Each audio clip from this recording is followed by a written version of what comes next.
Θέλω να αφηγηθώ μια ιστορία, τέλος πάντων. Έτσι λοιπόν ξεκίνησε το 2000, χωρίς να το ξέρει κανένας.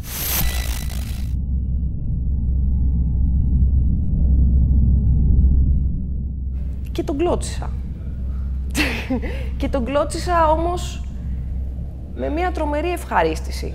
Ναι, είμαι πάρα πολύ δρομβλετικός και δεν ξέρω τώρα. Αυτό δεν είναι νοσηρό, ίσως, αλλά μπορεί να εξελιχθεί.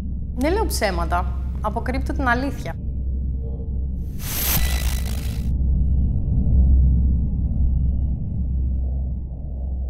Από το φόνο δεν θυμάμαι τίποτα. Μόνο έναν βόμβο.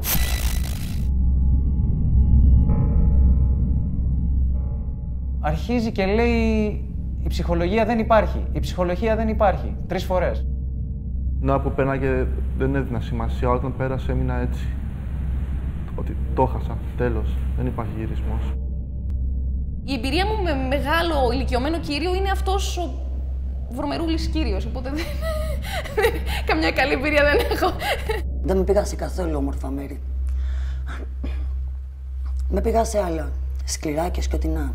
Αλλά νομίζω ότι σε κάθε άνθρωπος και σε κάθε οικογένεια υπάρχουν αυτά τα, πώς λένε οι Άγγλοι αυτοί οι σκελετοί στις ντουλάπες μέσα, με τους οποίους κάπως πρέπει να...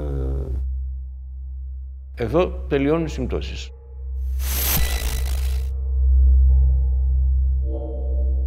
Ναι, έχω πράγματα που με πληγώνουν. Αλλά αυτά αντέχονται. Δεν χρειάζεται να τα εξομολογήσει.